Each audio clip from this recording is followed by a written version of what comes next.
میرے انتہائی واجب الاحترام قابل صد احترام بھائیوں، دوستوں، بزرگوں،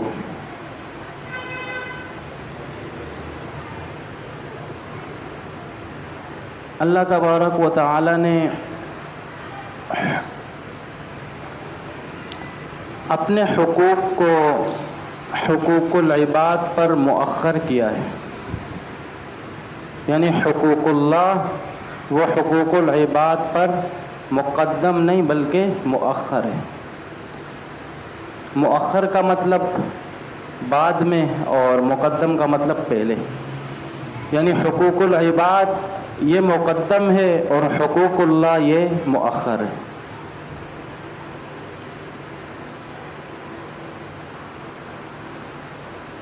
اللہ تعالیٰ نے اپنے حقوق کو بندوں کے حقوق پر مقدم کر دیا، یعنی اگر کوئی بندہ نماز، روزہ، زکوٰۃ، حج نہیں کرتا، اللہ تبارک و تعالی غفور ہیں، رحیم ہیں، کریم ہیں، ستار ہیں، اللہ تبارک و تعالی معاف فرما دیں گے۔ لیکن حقوق العباد، کسی کی جائیداد پر قبضہ کرنا، کسی کا حق کھانا، کسی کو بلا وجہ مارنا اور کسی کو ڈانٹنا بلا وجہ، تو یہ تمام کے تمام حقوق العباد ہیں۔ آسان الفاظ میں کسی کی دل آزاری کرنا، کسی کو چوٹ پہنچانا، یہ سب حقوق العباد ہیں۔ یہ جب تک بندہ معاف نہیں کرتا، اللہ رب العزت معاف نہیں کرتا۔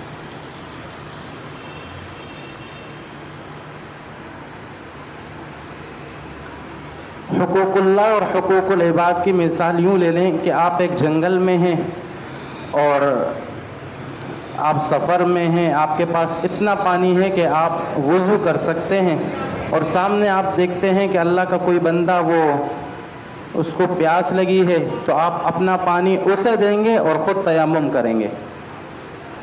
حالانکہ پانی ہو تو تیمم کرنا بالکل منع ہے، اور جب تیمم کرو پانی نظر آ جائے تو تب بھی نماز نہیں ہوتی، پھر آپ کو وضو کرنا لازمی ہوتا ہے۔ اس کے باوجود کہا کہ اگر کسی بندے کو پیاس لگی ہے اور آپ کے پاس وضو کا پانی ہے، تو آپ وضو نہ کرو بلکہ تیمم کر لو، اس پیاسے کی پیاس بجھا دو۔ اور ایک جگہ آپ دیکھتے ہیں نماز کا وقت ہے اور ایک بندہ بیمار ہے، تو آپ نماز کو مؤخر کریں گے، پہلے بندے کو ہاسپٹل لے جائیں گے۔ تو بندے کے حقوق یہ مقدم ہے اور اللہ کے حقوق مؤخر ہیں۔ اللہ فرماتے ان اللہ لا یغفر ان یشرک بہ ویغفر ما دون ذلک، یقیناً اللہ تعالیٰ شرک کے علاوہ تمام گناہوں کو معاف کرنے والا ہے۔ لیکن حقوق العباد جب تک بندہ معاف نہ کرے اس وقت تک اللہ رب العزت معاف نہیں کرتے۔ اور حقوق العباد میں سب سے پہلا حق رشتہ داروں کا ہے، پھر پڑوسیوں کا ہے۔ حضرت ابو ہریرہ رضی اللہ تعالیٰ عنہ سے روایت ہے، رسول اللہ صلی اللہ علیہ وسلم نے ارشاد فرمایا، قال اتدرون ما المفلس، کیا تم لوگ جانتے ہو مفلس کون ہے؟ قالوا، تو صحابہ نے جواب دیا، المفلس من لا درہم لہ ولا متاع، جس کے پاس نہ کوئی درہم ہو نہ کوئی سامان ہو وہ مفلس ہے۔ آپ صلی اللہ علیہ وسلم نے ارشاد فرمایا، ان المفلس من امتی یأتی یوم القیامہ، میری امت کا مفلس وہ ہے جو قیامت کے دن اس حال میں آئے گا کہ اس کے پاس صلات، نماز بھی ہوں گی، زکوٰۃ بھی ہوں گی، اور اس کے علاوہ صیام، روزے بھی ہوں گے۔ ویأتی، اور اس کے ساتھ ایک اور شخص آئے گا، قال، وہ کہے گا، ثم شتم ھذا، اس نے مجھے دنیا میں گالیاں دی تھی، ثم قذف ھذا، اس نے مجھ پر بہتان باندھا تھا، ثم ضرب ھذا، اس نے مجھے بلا وجہ مارا تھا، ثم اکل مال ھذا، اس نے میرا مال جائیداد ہڑپ کر کے کھا لی تھی، ثم سفک دم ھذا، اس نے میرے بھائی کا خون بہایا، اسے ناحق قتل کیا۔ آپ صلی اللہ علیہ وسلم مفلس کا بتا رہے ہیں کہ مفلس کون ہے. ہماری نظر میں بھی وہی شخص ہے جس کے پاس پیسہ وغیرہ نہ ہو، ہم کہتے ہیں بیچارہ مفلس ہے.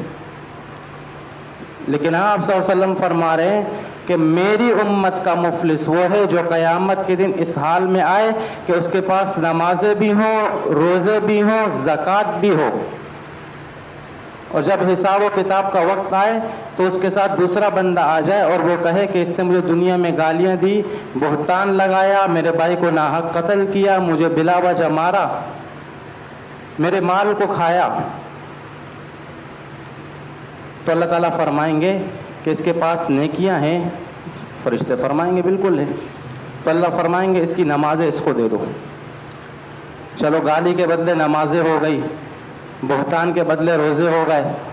اللہ فرمائیں گے آپ کا حساب مکمل. وہ کہے گا مکمل. تو اللہ تعالیٰ فرمائیں گے جاؤ. دوسرا آئے گا، وہ بھی یہی کہے گا، یہاں تک کہ اس کی ساری نیکیاں ختم ہو جائیں گی، لیکن وہ لوگ باقی ہوں گے جس کا حق اس نے دنیا میں کھایا ہے. تو اللہ تعالیٰ فرمائیں گے اس کے پاس نیکیاں نہیں ہیں. تو فرشتے فرمائیں گے نیکیاں ختم. تو اللہ تعالیٰ فرمائیں گے اب اس شخص کے گناہ اس شخص پہ ڈالو. نیکیاں بھی ختم، دنیا میں پریشانیاں جتنی بھی اس نے اٹھائی، حج کیے، روزے، نماز کی پابندی. اللہ تبارک و تعالیٰ کو یہ نہیں چاہیے. اللہ تبارک و تعالیٰ کو یہ چاہیے کہ میرے بندوں کے ساتھ اچھا سلوک. نمازیں تو ہر حال میں پڑھنی ہے، حقوق اللہ ہے، اور حقوق العباد بھی حقوق اللہ کا حصہ ہے. اور آپ حقوق اللہ ادا کریں گے تو حقوق العباد کی اللہ توفیق دیں گے.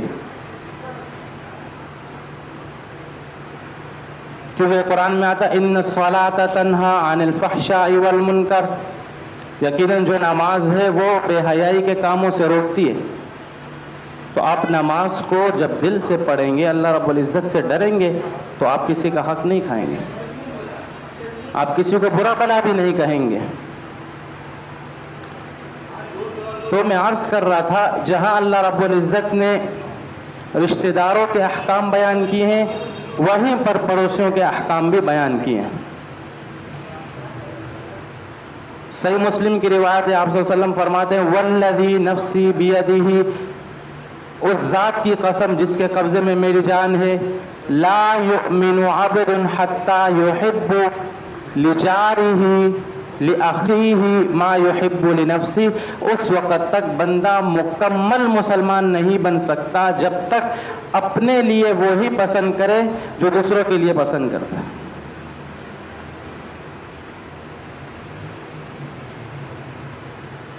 اپنے پڑوسیوں کے لیے بھی وہی پسند کرے جو اپنے لیے پسند کر رہا ہے، اپنے بھائی کے لیے. اچھا، حدیث میں جہاں بھی اخی کا لفظ آتا ہے اس سے سگا بھائی مراد نہیں ہوتا، مسلمان مراد ہوتا ہے. جیسے المسلم اخو المسلم، مسلمان مسلمان کا بھائی. فلی اخی یہ بھی اخن سے ہے کہ کسی بھی مسلمان کے لیے اگر آپ کوئی چیز پسند کر رہے ہو تو وہ اپنی نظروں میں دیکھو کہ میری نظر میں میرے لیے یہ چیز اچھی ہے، تو پھر دوسرے مسلمان کے لیے وہ چیز پسند کرو.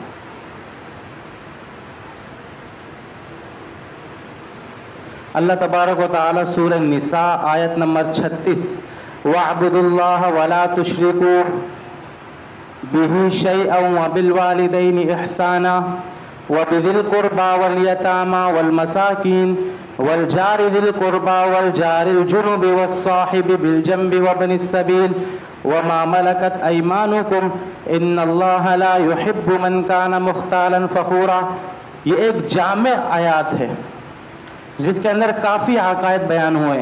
وَاعْبُدُوا اللَّهَ، اللہ کی عبادت کرو، اس طرح عبادت کرو، وَلَا تُشْرِكُوا بِهِ شَيْئًا، اس کے ساتھ کسی کو شریک مت کرو. کیوں؟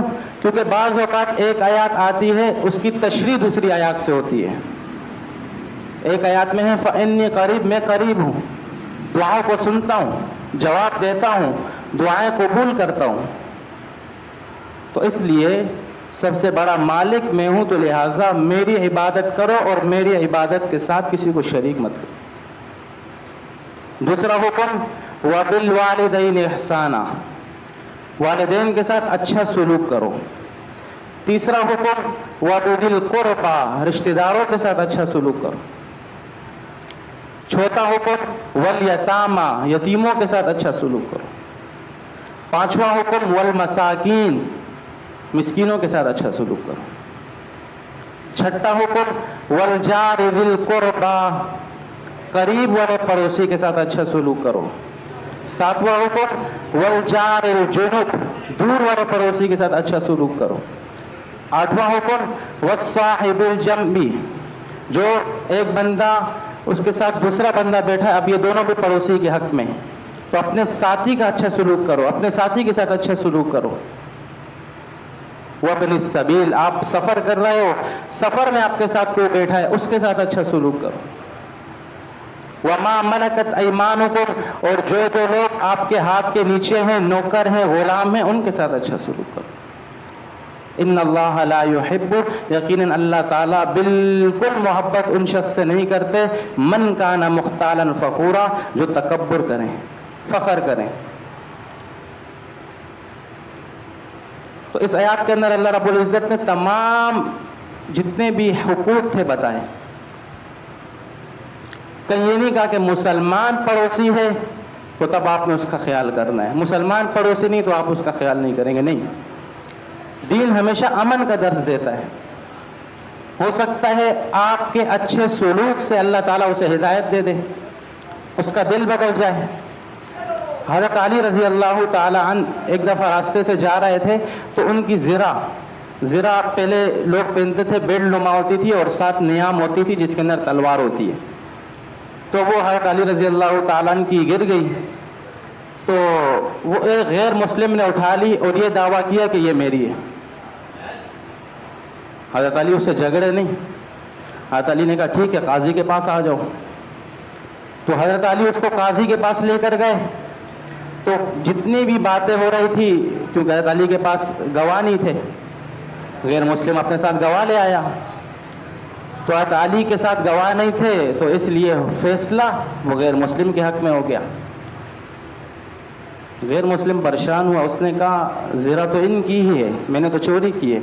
اس کے باوجود ان کا دین اتنا امن کا درس دیتا ہے کہ انہوں نے جھگڑا نہیں کیا، قاضی کی بات پر یقین کر دیا اور اسے چھوڑ دیا. تو اس نے وہ زرہ حضرت علی کو واپسی دی اور کہا کہ میں ایمان لاتا ہوں، اور اس نے کلمہ پڑھا.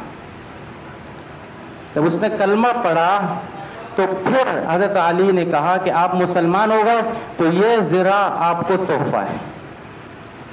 تو وہ زرہ اس کو تحفے میں بھی مل گئی اور امن کی وجہ سے وہ مسلمان بھی ہو گیا. تو یہ ہے پڑوسیوں کے حقوق.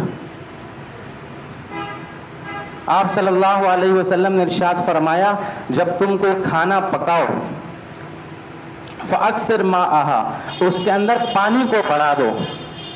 وتعاهد جیرانک، اور اپنے ساتھ جو تمہارا پڑوسی ہے اس کا خیال کیا کرو.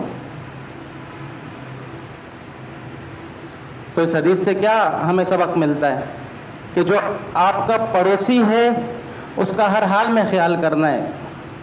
آپ صلی اللہ علیہ وسلم عورتوں کو خطاب فرما رہے ہیں، یا نساء المسلمات، صحیح بخاری کی روایت ہے، اے مسلمان عورتوں، اپنی پڑوسن سے جب وہ کچھ مانگے تو حقارت محسوس نہ کرو. یہاں تک کہ وہ بکری کا کھر مانگ لے، اس کے باوجود بھی اس سے حقارت محسوس نہ کرو، اسے دے دو. آپ صلی اللہ علیہ وسلم فرماتے ہیں واللہ لا یؤمن، واللہ لا یؤمن، واللہ لا یؤمن، اللہ کی قسم وہ شخص مومن نہیں، اللہ کی قسم وہ شخص مومن نہیں، اللہ کی قسم وہ شخص مومن نہیں. صحیح مسلم کی روایت ہے، صحابہ نے کہا قال من رسول اللہ، کون شخص؟ آپ صلی اللہ علیہ وسلم نے ارشاد فرمایا لا یأمن جارہ بوائقہ، جس کا پڑوسی اس کے شر سے محفوظ نہیں ہے وہ انسان مومن نہیں. 3 بار آپ صلی اللہ علیہ وسلم نے قسم کھائی. آپ صلی اللہ علیہ وسلم ارشاد فرماتے ہیں، صحیح بخاری کی روایت ہے، من کان یؤمن باللہ والیوم الآخر، جو اللہ اور آخرت میں یقین رکھتا ہے فلا یؤذی جارہ، تو اسے چاہیے کہ وہ پڑوسی کو کبھی ایذا نہیں دے، ہمیشہ پڑوسی کے ساتھ اچھا سلوک کرے. تو اس پوری آیات میں اللہ رب العزت نے وَاعْبُدُوا اللَّهَ سے لے کر ان اللہ لا يحب من کان مختالا فخورا کے اندر 9 باتیں ذکر کی، جس کے اندر والدین کے حقوق، پڑوسی کے حقوق، مسافر کے حقوق، بھائی کے حقوق، تمام حقوق ذکر ہے۔